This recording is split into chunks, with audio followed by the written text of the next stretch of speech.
Hi, I'm Gabrielle Forman, and with me today at the Melbourne Hebrew congregation is Zachary Gomo. Hi Zach, thanks for coming in today. Thank you very much for having me. Zach, you are 27, that's fairly young in terms of Freemasonry. How did it all start? Well, I always knew that my grandfather was a Freemason, but I'd never met him since he passed away before I was born. And I had the idea in my mind basically as long as I can remember. And then a very good friend of mine who's also of the Jewish faith became a Freemason. It was my first opportunity to really ask somebody that I knew personally and closely about it. And I thought that I'd give it a shot. And I went along with him to a meeting and it all went on from there. And since becoming a member, have any of your friends questioned your Freemasonry and perhaps your Jewish faith and the synergies between the both? 100%, many times. And I think that that's actually a strong connection between the Jewish faith and Freemasonry, in that there are many popular misconceptions out there about both groups and both bodies of people.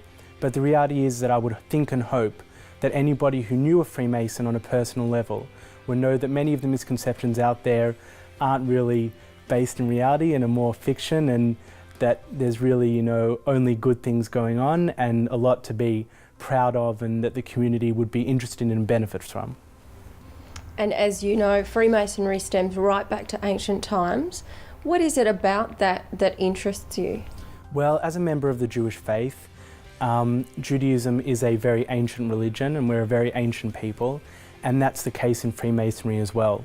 And the comparison between the two is something that I was very drawn to and interested in.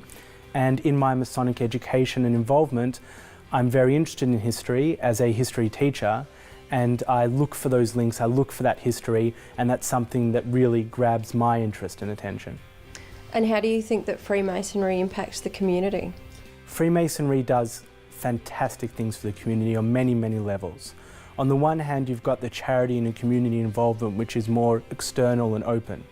But on the other hand, every single Freemason involved with the movement improves themselves as a member of the organisation and through the Masonic education that takes place. And when they then return as members of the community to the wider public, that inevitably has a positive influence on the community at large. So the community would be at a loss without Freemasonry? Absolutely, 100%. And what level of education within Freemasonry have you reached? Well, I completed my first and second degrees and recently just went through my third, so I'm at that stage now, which is really exciting. And how have you melded both Freemasonry in with your teaching? Well, there are a few core values of Freemasonry that I really believe correspond over to my teaching and that I try to instill in my students. And those are mutual responsibility and the belief that our personal achievement is sometimes not as significant as achieving as a group. And that if we help each other in our learning, in our studies, in our personal development, sometimes we can benefit at a much deeper level than if we just focused on ourselves. Zach, thank you so much for coming in today. Thank you very much, it was a pleasure.